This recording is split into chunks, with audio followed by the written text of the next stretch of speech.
Hi, நானும் உங்கள் லிஸ்வா. ரொம்ப நாள் கழிச்சு வீடியோ போடுதேன். சப்போர்ட் பண்ணுங்க. வியூஸ் ஏற்றோல கொஞ்சம் கஷ்டமாக இருக்குது. சப்போர்ட் பண்ணுங்க. இன்னைக்கு வேலைக்கு வச்சு சாமி கும்பிட்டுட்டு நம்ம ஊரில் தான் வேலை. இப்போ சாமி கும்பிட்டுட்டு தான் வேலைக்கு கிளம்புவேன். அது எனக்கு பிடிக்கும். கெட்டப்பு எப்படி இருக்குன்னு பார்த்து சொல்லுங்க. இன்னைக்கு நம்ம ஊரில் தான் வேலை. அப்படி வேலையை முடிச்சுட்டு மத்தியானம் இருந்துடலான்னு பார்த்தா இருக்கிறல 12:30 வேலையை முடிச்சாச்சு. மறுபடியும் கலைஞரி போனோன்னு ஃபோன் அடிச்சிட்டாரு. ரொம்ப நேரத்தில் வேலை முடிஞ்சிடும்னாங்க. அதனால் டக்குன்னு கிளம்பிட்டோம். கலைஞரி கிளம்பிட்டோம். பேட்ரி வண்டியில் தான் போகிறோம். என்ன ஸ்பீடாக போகிறோன்னு பாருங்க. அப்படியே வேலையை முடிச்சாச்சு. கலைஞரியில் வேலை பார்க்கும்போது என்னமோ புதுசாக இருந்துச்சு. அதை பார்த்துட்டு இருந்தேன்.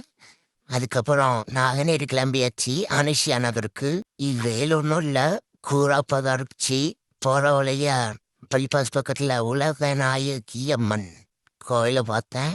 அதை பார்த்து வீடியோ எடுத்துக்கிட்டே போனேன். போனதும் வேலை பார்க்காம வீடியோ எடுத்துகிட்டு இருந்தேன். ஒரு பூ தான், என்ன பூன்னு தெரில, நல்லா இருந்துச்சு பார்க்க. இது வந்ததும் ஆவரந்தால கம்பியாச்சு. ஆவரந்தால போகிற வழியில் 2 சைடு மரமாக இருக்கும். ரொம்ப நல்லா இருக்கும் பார்க்க. வீடியோவில் தான். சப்போர்ட் பண்ணுங்க எப்பவும் போல்.